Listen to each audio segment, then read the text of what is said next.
Bismillahirrahmanirrahim. Assalamualaikum warahmatullahi wabarakatuh. Hamidan lillahi tabaraka wa ta'ala, musallian wa musalliman ala rasulillah sayyidina wa maulana Muhammad wa ala alihi wa sahbihi wa mawala. Khadratil mukhtaramin, para kiai, para masyayikh, wa nahusu bidzikri, beliau yang mulia Ketua Sekolah Tinggi Agama Islam Sayyid Muhammad Alwi Al-Maliki, Abuya Kiai Haji Muhammad Hasan SHMH, juga seluruh para sivitas akademik, para dosen, para mahasiswa, adik-adik mahasiswa, dan juga utusan dari beberapa sekolah tinggi yang hadir pada kesempatan kali ini. Para peserta Stadium Jenderal yang dimuliakan oleh Allah, adalah suatu keniscayaan yang tidak bisa dihindari ketika hari ini kita sedang berpijak di antara dua dunia, maya dan nyata, digital dan manual. Generasinya pun bercampur antara generasi milenial dan kolonial. Segala kegaduhan yang terjadi di dunia digital itu sangat berdampak terhadap dunia manual. Kegaduhan yang terjadi di dunia maya juga sangat berdampak terhadap dunia nyata. Hampir tiap hari kita disuguhi kegaduhan-kegaduhan yang tak kunjung usai. Termasuk diantaranya adalah kegaduhan masalah nasab. Walaupun kita meskipun ikut-ikut gaduh masalah nasab, tidak bisa menjamin untuk memperbaiki nasib. Sekali nasib kita seperti ini, ya begitulah.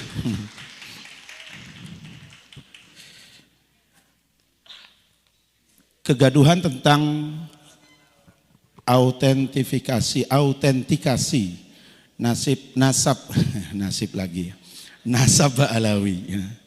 Kalau yang nasib ini yang non Ba'alawi kayaknya ya. Ini semakin memuncak seperti gunung salju. Diawali dengan beberapa narasi-narasi yang sifatnya rasis dan seterusnya. Dan di tengah-tengah itu tiba-tiba muncul sosok pemuda yang mencoba untuk hadir menjadi penengah secara ilmiah. Beliau masih sangat muda, saya lihat tanggal lahirnya masih tahun 1987, tetapi mulai lancang untuk membahas tentang manusia abad ketiga Hijriah. Ini luar biasa. Kita yang lahir di sebelum tahun 80 belum berani untuk merambah dunia abad ketiga Hijriah. Tapi beliau sudah berani, luar biasa. Allahumma shalli ala Muhammad. Nama yang viral adalah Rumail Abbas. Saya jadi baru tahu bahwa namanya bukan seperti itu. Namanya adalah seperti yang beliau bela ketika orang mempertanyakan putra Ahmad bin Isa al-Muhajir, apakah ada yang bernama Ubaidillah? Ternyata di situ ada Abdullah yang ditasghir menjadi Ubaidillah. Lah ternyata Gus Rumail ini aslinya juga Ramli ya. Ditasghir menjadi Rumail ya. Padahal Ramli itu sudah kerikil. Kalau ditasghir lagi ini menjadi serpihan debu sepertinya ya. Insyaallah. Allahumma shalli ala Muhammad. Gus Rumail Abbas, kita yang terbiasa berselancar di dunia maya tidak asing dengan beliau. Dulu waktu masih belum ada WA, ada komunitas namanya Terong Gosong. Kalau bahasa Bondowosonya terong poton itu ya. Yang waktu itu presidennya sampai hari ini adalah Gus Yahya Sakuf. Dan beliau adalah sekretaris umum waktu itu. Kemudian beliau ternyata juga aktif di Gus Durian. Juga beliau asli dari Jepara. Kabarnya baru kali ini beliau menginjakkan kaki di Bondowoso. Sehingga 1 pekan sebelum beliau ke Bondowoso, statusnya sudah viral bahwa beliau akan menginjakkan kaki di Bondowoso dan sudah kurang 1 minggu membayangkan seperti apa nikmatnya tape Bondowoso. Alhamdulillah kemarin kita sambut di stasiun tidak disuguhi apa-apa kecuali tape Bondowoso. Semoga tidak kembung perutnya.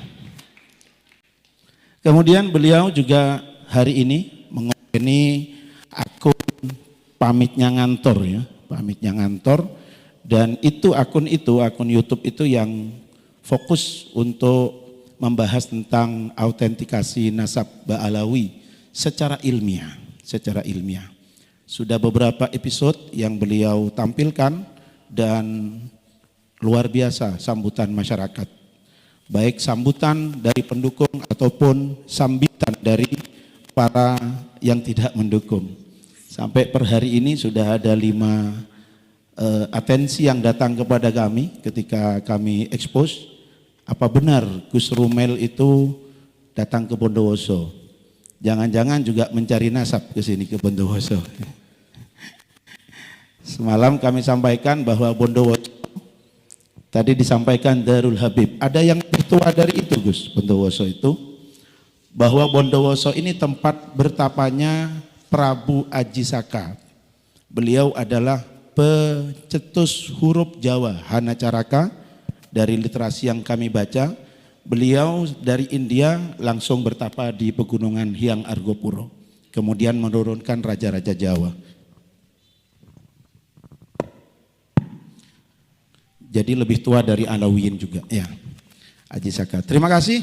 Selanjutnya saya beri waktu sepenuhnya kepada Gus Rumel untuk membahas tentang ada apa di balik kegaduhan autentikasi nasab Ba'alawi ini. Kemudian bagaimana cara kita mengidentifikasi keautentikan daripada suatu nasab. Apakah cerita tutur itu cukup sebagai bukti bahwa seseorang ini adalah keturunan si fulan, ataupun membutuhkan instrumen-instrumen lain untuk meyakinkan bahwa seseorang itu adalah keturunan si fulan.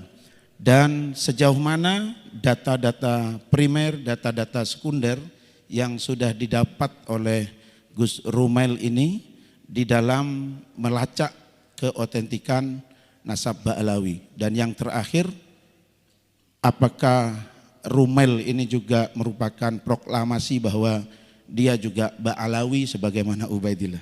Saya beri waktu kepada Gus Rumel. Allahumma shalli ala Muhammad.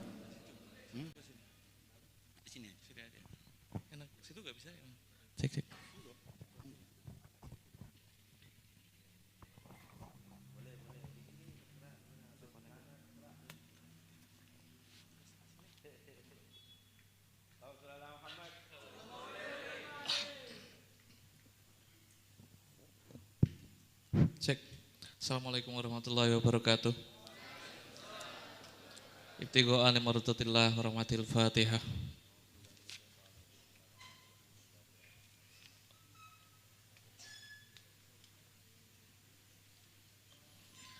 Alhamdulillah, saya ingin ketua. Alhamdulillah, sholatan wassalamu daimani ala rasulillah. Rabbi shrahli sodri wa yassirli amri wahlul uqdatan min lisani yafqahu qawli. Allahumma ja'alna mimman yastami'una al-qawla fayattabi'una ahsanah. Kali pertama saya ke sini itu kaget gitu. Ternyata jauh banget, 8 jam. 8 jam pulang dari Turki itu wajah pertama yang saya lihat itu bukan istri saya, tapi jenengan semua. Bisa dibayangkan betapa sialnya saya gitu. Tapi inilah komitmen seseorang yang sangat mencintai ilmu. Saya diberikan majelis yang sangat ilmiah untuk menjelaskan penemuan yang saya dapatkan hingga sekarang. Memang belum banyak yang bisa saya sampaikan karena saya tidak akan berbicara ketika data itu belum valid ya, belum direstorasi. Kali pertama saya berterima kasih kepada Gus Hasan dan juga kaget saya ada pengadilan agama di sini itu mau ngapain gitu. Kaget, sok KUA mah masuk akal ya, pengadilan agama mau ngapain. Perwakilan dari MUI juga tadi ada Kementerian Agama, dari sahabat Ansor, mahasiswa dari STI Al-Maliki, mahasiswi juga, dan beberapa kampus lain juga ya. Gitu. Saya minta tolong presentasinya gimana ini? Apakah tidak ada presentasinya? Proyektornya nggak ada. Sudah saya serahkan.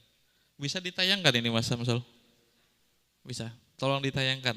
Saya pengen biar bicara ini tidak monolog, saya senang sekali dialog. Semoga ini tidak di live dulu karena khawatir kena UU ITE.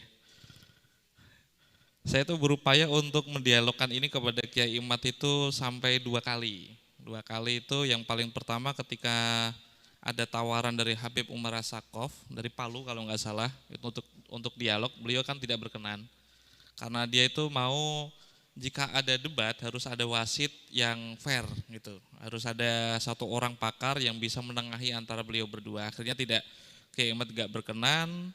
Saya insya Allah hadir pas waktu itu, ya Kiai Imad sendiri yang memberikan badal, yaitu Kiai Khotimi, Ketua PWNU Banten kalau nggak salah itu sebagai perwakilan. Dialog kedua pas waktu saya ke Jakarta itu saya berusaha untuk menemui beliau untuk soal untuk mendialogkan langsung gitu. Rasanya kan kurang greget ya, debat kok di medsos atau di YouTube kan kayaknya gimana gitu. Pengen saya sampaikan langsung kepada Kiai Imad, akhirnya ada uzur juga. Mas Gus Hanif, penyambung saya untuk ketemu Kiai Imad itu kecelakaan, akhirnya nggak bisa ketemu. Tapi sekadar menunggu ini aja, proyektornya nyala, ini saya kasih prolog. Beberapa alasan kenapa saya terlibat dan jangan kaget juga jika nanti ada tampilan foto saya dengan Gus Fuad Pleret, Gus Fakih Wirahadiningrat sama Mas Sugeng. Karena beberapa orang yang saya jidal itu saya temui langsung. Ya untuk menunjukkan kepada jenengan semua bahwa ilmu itu harus didiskusikan secara langsung ya biar gak jadi gosip gitu. Maka terakhir ketika saya bicara dan agak jengkel dengan Kiai Imad dan Kiai Abdul Rozak, saya bicarakan langsung karena saya belum menemukan satu integritas ilmu ketika satu buku bernama Al-Ghuror, karya Al-Khirid Ba'alawi memang, itu dibedah, ada pemerkosaan dalil lah, ada half truth di sana, terus saya melihat tidak adanya integritas ilmu, pembicaraan yang seharusnya utuh itu dipotong gitu. Apakah ini masih lama proyektornya? Masih lama, oke. Saya pengen mulai dari gini, konten saya yang lalu soal apa yang menjadi rudut saya kepada Kiai Imad itu jenengan sudah bisa lihat di Pamenjang Kantor ya. Tapi saya tidak akan mengulangnya itu, tidak akan mengulanginya. Yang akan saya tampilkan sekarang adalah beberapa bukti historis dan logika yang dipakai seorang sejarawan untuk mengisbatkan seseorang. Di problemnya kan memang sederhana. Tadi ada satu nama problematik namanya Ubaidillah atau Abdullah bin Ahmad al-Muhajir. Konon tidak dicatat selama 550 tahun. Benarkah demikian? Nah, sejak awal banget ketika cekcok ini muncul, saya mengkonfirmasi bahwa minimal 400 tahun atau 300 tahun itu tidak tercatat. Satu orang yang mencatatnya, ya semoga nanti bisa tayang ya. Itu dari Al-Janadi, itu kitab dari As-Suluk, fi Tabaqatil Ulama wal Muluk, itu dari ulama dari Yaman. Ada sekitar 10 ulama Yaman dari abad ke-6, 7, 8 yang saya hitung yang mengkonfirmasi adanya Ubaidillah bin Ahmad al-Muhajir. Minimal yang saya bawa hari ini adalah bukti historis dari susunan fragmen mencari seseorang di masa lalu yang harus diakui tidak seperti bayangan jenengan semua, tidak ada pengadilan agama secanggih sekarang, tidak ada dukcapil di masa lalu. Makanya kita ngelacaknya itu harus tricky banget gitu. Mungkin halaman pertama mungkin langsung. Nah, saya berusaha untuk membawakan 5 tema dan paling mentok nanti itu ada isbat sekitar 566.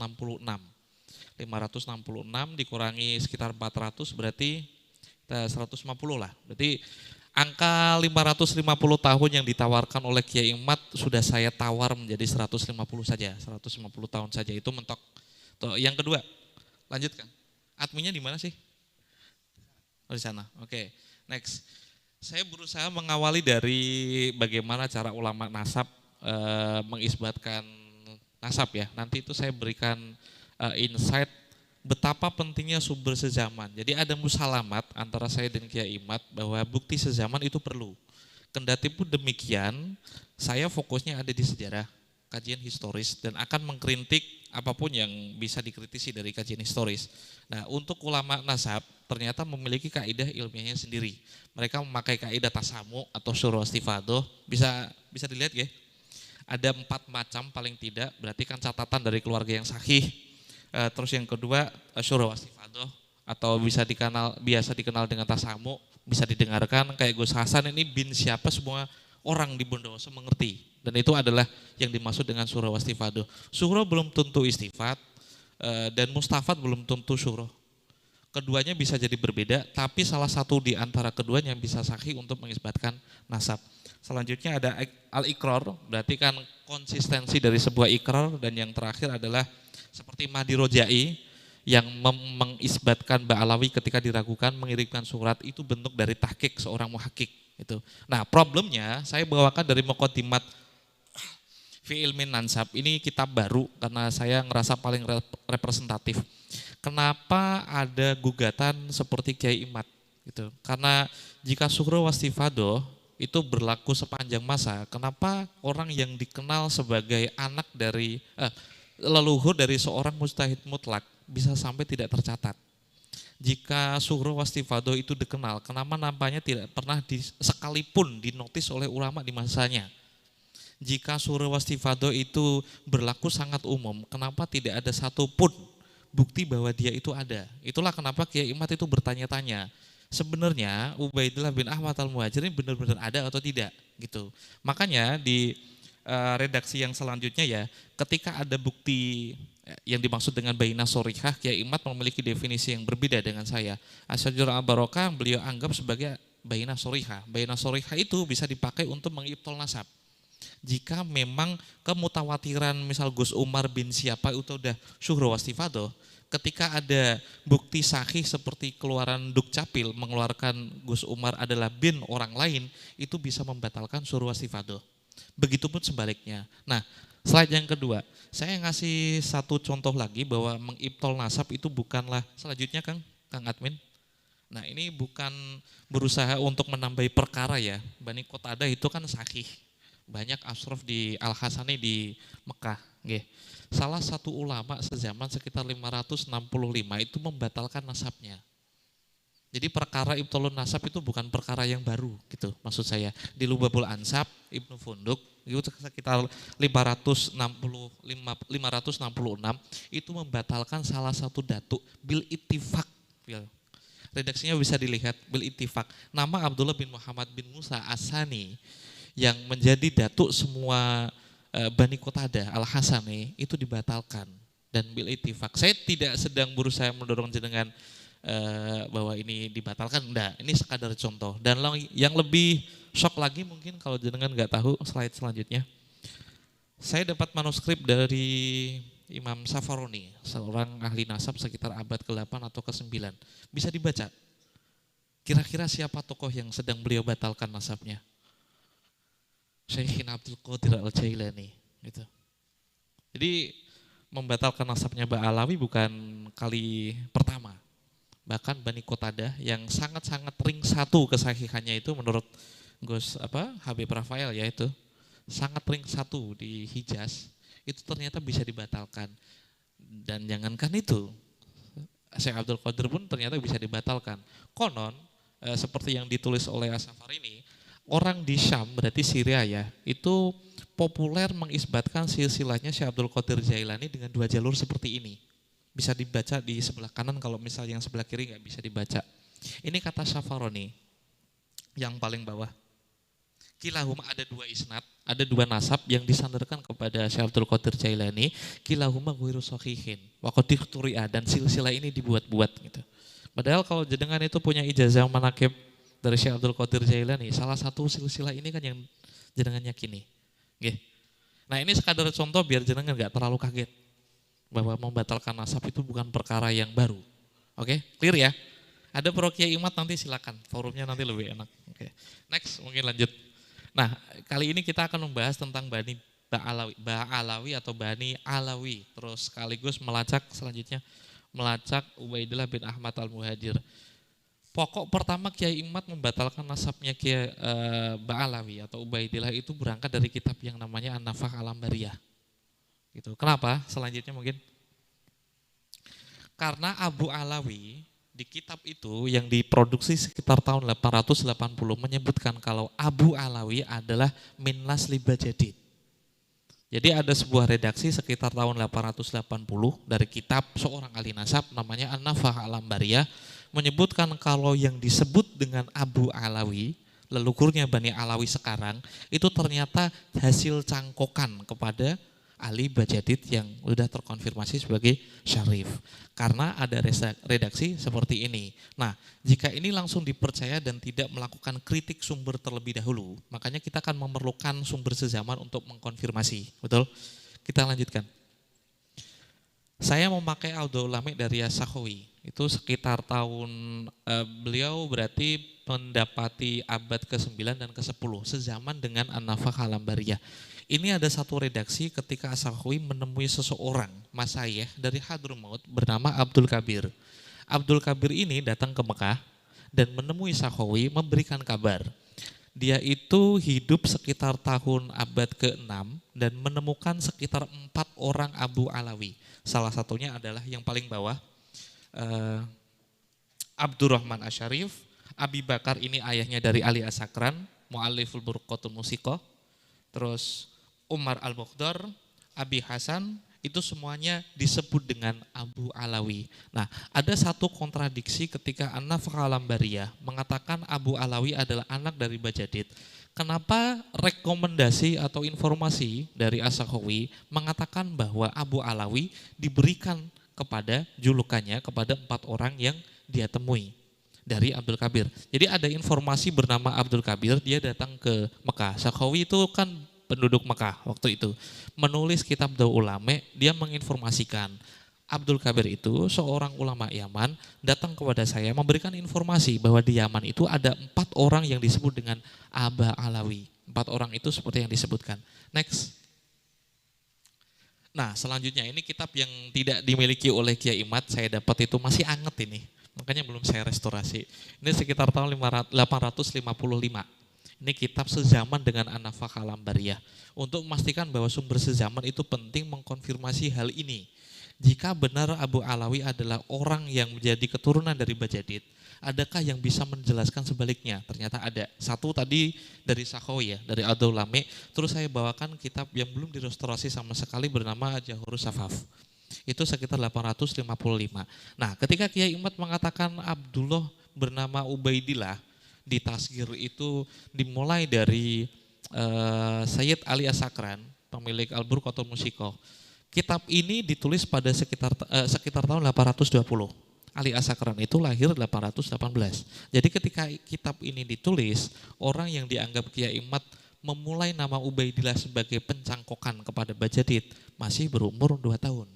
Jadi ini kitab paling awal yang bisa membatalkan teori bahwa Ubaidillah itu dimulai oleh Ali As-Sakran. Nah, informasinya seperti ini. Informasi ada yang paling tengah itu ada garis merah. Konfirmasi tentang 3 orang keturunan Alwi.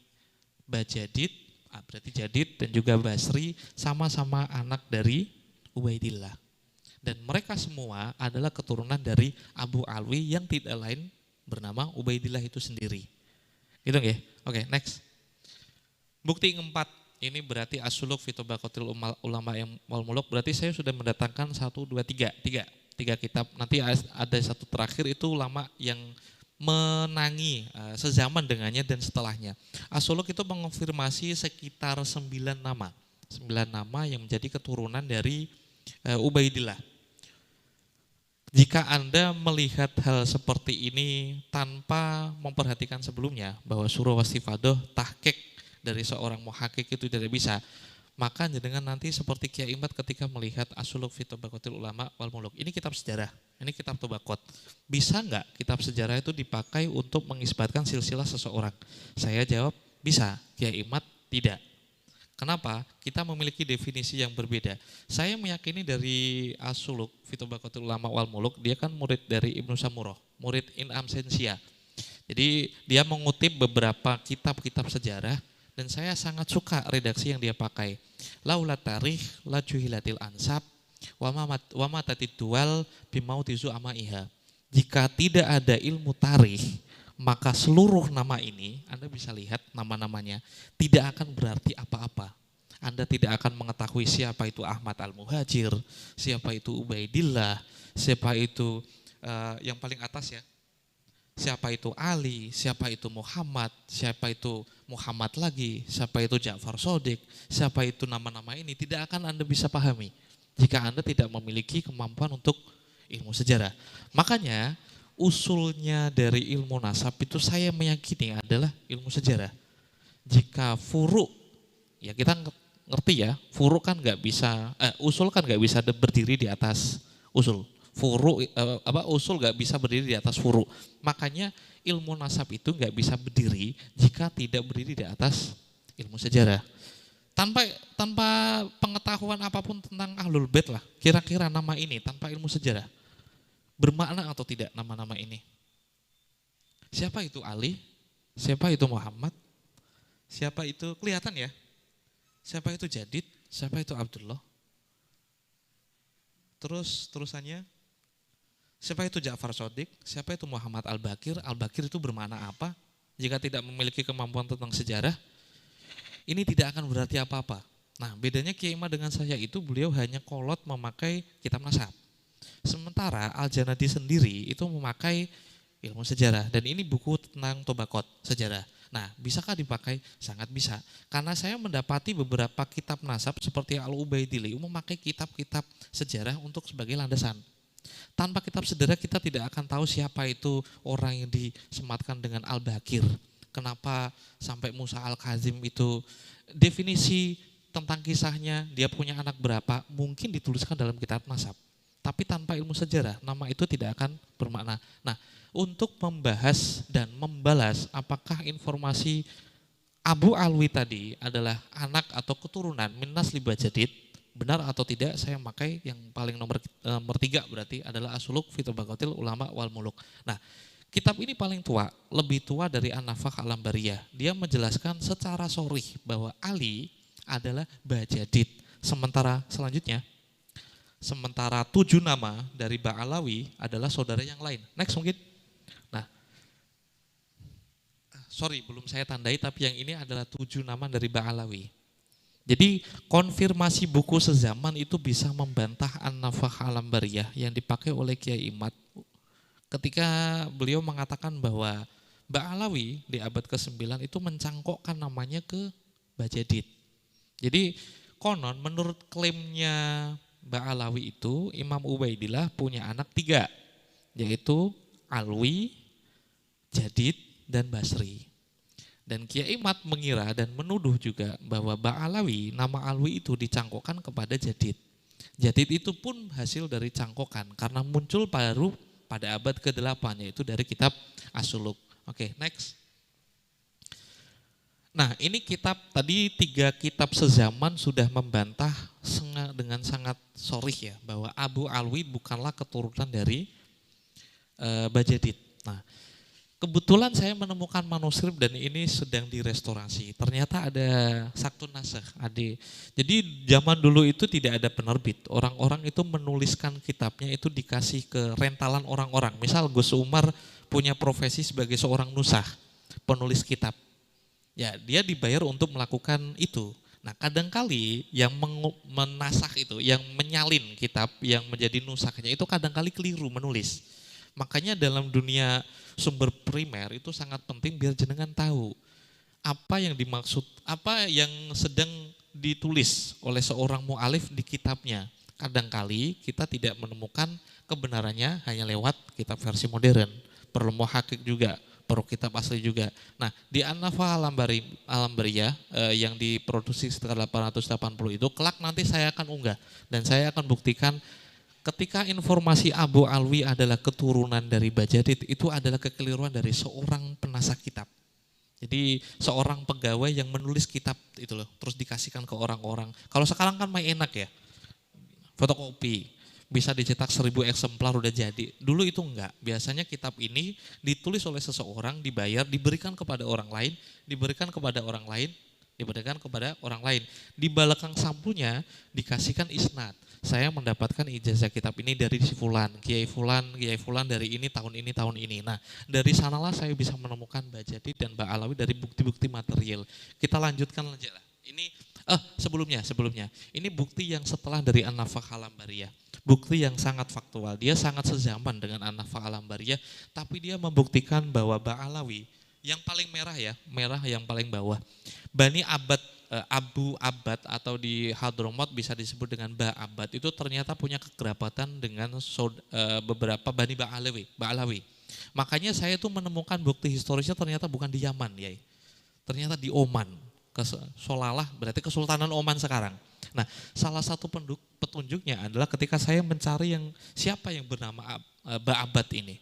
Ternyata mereka berketurunan sampai sekarang, menceritakan kisahnya, menceritakan hubungan kekerabatan dengan Ba'alawi ketika di masa lalu.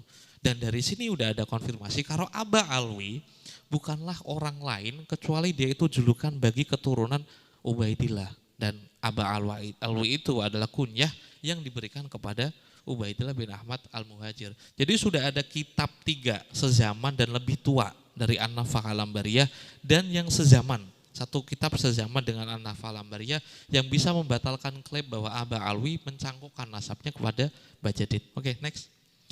Terus ini saya presentasinya sedikit kok. Habis ini kita langsung dialog. Ini konfirmasi historis yang saya dapatkan dari bukti-bukti isnad. Next. Kebetulan saya temukan ini dari Oman, teman saya Abu Umar itu yang merestorasi. Saya dapat nama itu dari yang paling bawah, yang tulisannya nggak bisa dibaca itu. Ini bukti bahwa Bajadid itu mendapatkan isnad kitab Sunan Turmuzi dari Imam Al-Harawi yang paling kanan.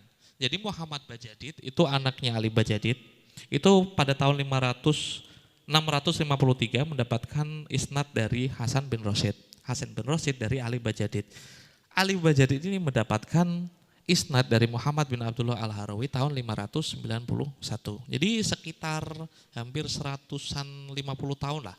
Yang awalnya 550 tahun, saya tawar menjadi 150 tahun lewat isnad ini. Next. Sedikit lagi selesai. Next lagi mungkin. Oke, ini isnad untuk Ba'alawi. Gak ada habaib di sini ya. Kebetulan gak ada habaib ya. Oke, sayangnya nggak bisa di zoom. Ini kitab yang paling atas ini, Sana Salasin Wasitimi'ah, berarti sekitar tahun 690. Bisa di zoom nggak sih? Nggak bisa ya? Jadi, sip, tolong di bold mungkin. Ini bentuk isnad seseorang di masa lalu. Jadi setelah saya belajar tentang manuskrip sekarang, akhirnya saya sangat menghormati kesarjanaan itu. Jadi ilmu yang sampai kepada kita ternyata melewati pundak-pundak seorang intelektual seperti ini. Jadi yang paling atas itu Sami Jami'ah Hadzal Majlad Ar-Rabi'ah, berarti kitab As-Sunan Turmudi. Ada seseorang mengkhatamkan kitab ini kepada seorang kiai. Fokuskan kepada tahunnya ya. Dia mengijazahkan, dia mendapat ijazah itu sekitar 697. Di bawahnya itu ada silsilah dari isnad. Sunan Turmudi yang sampai kepada saya ternyata isnadnya dari abah saya, dari sini, dari Mbah Mun, dari Mbah Zubair, dari sini. Seperti inilah yang dituliskan ulama di masa lalu. Dan dari sini saya temukan nama Asyarif Al-Alama Abi Abdillah Muhammad bin Abdurrahman bin Alwi bin Muhammad Al-Faqihil Muqaddam. Ba'alawi dituliskan di sini salah satu cucunya dari Faqihil Muqaddam, cucu dari Ali Kholek Qosam, ternyata belajar Sunan Tirmidzi dari seseorang di masa lalu menjadi mujiz yang ketiga. Dan ini manuskrip sebuah isnad tahun 697. Kira-kira dapat di tahun berapa? Nah ini bisa dikonfirmasi lewat sumber sezaman. Dengan cara ini, ketika saya komparasi dengan Al-Muqibun karya Mahdi Rojai, tepat di sinilah saya bisa menemukan ini loh, cucunya Faqihil Muqaddam ternyata mendapatkan isnad Sunan Tirmidzi dari seorang kiai. Ini yang saya maksud dengan bukti material. Next, ini yang paling terakhir kayaknya. Dan ini yang paling unik ini. Waktu terakhir, ini yang Masjid Alawi. Setelah ini mungkin. Kiai Mat itu kan sebelumnya menginsinuasi penemuan saya tentang Masjid Ubaidillah. Masjid Alawi. Itu masjid baru itu. Direstorasi baru abad ke-9. Saya buktikan itu keliru. Yang bawah ini kayaknya kan. Ini ada isnad, seseorang mendapatkan isnad di tahun, bisa di zoom mungkin? Oke, yang merah. Bawain lagi, drop. Apa ya, bawah. Oh iya, sorry, ini. Ini sekitar tahun ada keterangan, sorry. Oh iya, pada 500, yang paling kiri Pol, ada seseorang mendapatkan ijazah pada tahun 566. Di mana dia mendapatkan ijazah? Di suatu masjid bernama Masjid Asy-Syarif di Aden. Di sebuah masjid yang terletak di Aden, Yaman, dan disebut dengan Masjid Asy-Syarif. Nah, petunjuk ini saya itu agak aneh awalnya. Kenapa seseorang bisa disebut syarif di masa lalu? Kenapa bisa disebut Husaini seperti Mbak Alawi tadi ya, cucunya Fakil Muqaddam? Kenapa kok harus ada, mungkin saya bisa masuk akal itu disebut dengan guru. Kenapa ada yang membedakan dengan memakai kata syarif? Ini yang terakhir. Jadi, ini berarti sekitar tahun 566 ada seseorang mendapatkan ijazah. Ini sekadar membuktikan bahwa ada Masjid Alawi di masa lalu. Sekitar 566. Kalau dikurangi 400, berarti Alwi itu sekitar tahun 400, 566 berarti kan 160 ya. Jejaknya kan masih bisa dicari. Itu sekitar kalau saya masih bisa mendapati adanya canggah. Canggah itu berarti yang keempat. 1, 2, 3, 4. 4 ya? 4. Ini masih bisa dipersempit lagi. Ini bukti yang paling sezaman ketika tahun 566 ada seseorang mendapatkan ijazah dan disebutkan masjidnya di mana. Nah, soal Asy-Syarif Al-Husaini diteruskan, ini yang paling terakhir, halaman yang terakhir. Sepakat ya, hukumul hakim yarfa'ul khilaf ya. Ketika hakim itu memutuskan sebuah istilah, ya tidak ada istilah yang lain. Ini kitab dari Turfatul Ashab, karya Umar bin Yusuf dari Bani Rasul. Yaman waktu itu kan dikuasai oleh Bani Rasuli, yang konon Sunni dan memiliki kompetisi teologis dengan Syiah. Nah, kiranya saya ingin bertanya, ketika ada konflik teologis di masa lalu, sebuah kesultanan Sunni, dia pasti mengerti dong yang namanya Syiah itu sedang mencari yang namanya Imam Mahdi sama Imamah. Kira-kira bakal mewaspadai seseorang yang menjadi keturunan Imam Ali dari Jalul Husain atau enggak? Saya ini pernah di video, mungkin ini saya ulang lagi untuk melogikakan. Dulu ketika ada perang antara Belanda sama Indonesia, misal di Bondowoso, informasi dari Bondowoso mengatakan kalau pasukan dari Jawa itu sekitar 10.000 orang. Tapi informasi dari Belanda mengatakan pasukan dari Bondowoso itu 1.000 orang. Kira-kira manakah yang paling benar dari informasi itu? Dari Belanda. Aduan akilon, waduh dalil. Maksudnya informasi dari musuh itu terindikasi yang paling akurat. Maksud saya mengantarkan kitab ini kitab yang paling sunni dimiliki oleh seorang sultan ketika di sana banyak Alawin, yang paling bisa dicari oleh orang-orang Syiah untuk menjadi imamnya adalah keturunan Imam Ali. Kira-kira bakal waspada atau tidak? Pertama, itu pasti waspada. Kewaspadaan itu kadangkali diciptakan dalam bentuk label. Logika yang paling sederhana itu, panggilan Pak Haji sama Bu Haji di zaman sekarang mungkin menjadi privilege. Tapi ketika Anda belajar sejarah, ternyata itu dipakai oleh Belanda untuk mengidentifikasi siapa orang yang keluar negeri dan kiranya mendapatkan ide-ide tentang pembebasan, tentang resistensi, tentang perjuangan, tentang kemerdekaan. Jenengan mungkin bisa bangga memiliki label haji sebagai haji. Tapi ketika kita hidup di masa lalu, itu tanda yang bisa dimiliki oleh Anda yang bakal diawasi oleh Belanda. Kalau ada ide-ide tentang pembebasan, Pak Haji ini nih pasti. Karena tidak mungkin orang yang berada di Pecinan, di Pekojan, terus di Kampung Jawa, itu akan bicara tentang kemerdekaan karena dia tidak pernah belajar tentang itu. Dari mana dia belajar tentang kemerdekaan? Pasti dari luar. Nah, Asy-Syarif Al-Husaini dari identifikasi seorang sultan itu, I'lam Anna Syarifah, syarif itu saya pakai untuk menyebutkan dua tok. Jadi ada dua syarif di zaman itu. Ini sultan yang ngomong, bukan saya. Kalau dengar kata Raden itu pasti dipakai untuk kesultanan. Pokoknya keraton lah ya, keraton. Tadi di belakang ada Raden itu berarti gelar atribusi untuk keturunan ningrat di Jawa. Asyarif ini dipakai di dinasti Rasuli untuk mengidentifikasi dua hal saja. Keturunan Khalifah Ali dari istrinya Siti Fatimah itu disebut Syarif. Ketika jalur dari Sayyid Hasan Al-Hasani, ketika dari jalur Husain disebut Husaini. Kenapa ini tidak pernah dipikirkan oleh seseorang yang mau meneliti isbat nasab dari sudut pandang historis? Padahal ini semua kan petunjuk gitu. Seorang sejarawan atau detektif itu tidak akan meninggalkan dan tidak akan melupakan hal ini. Ternyata ada Masjid Asy-Syarif bi Aden, itu ternyata bisa dilacak. Waktu itu yang disebut Syarif adalah seperti ini. Jadi ini adalah konfirmasi bukti historis yang paling mentok ketika Kiai Imad mengatakan 550 tahun sudah saya tawar menjadi 150 tahun. Terima kasih, cukup sekian dari saya. Assalamualaikum warahmatullahi wabarakatuh.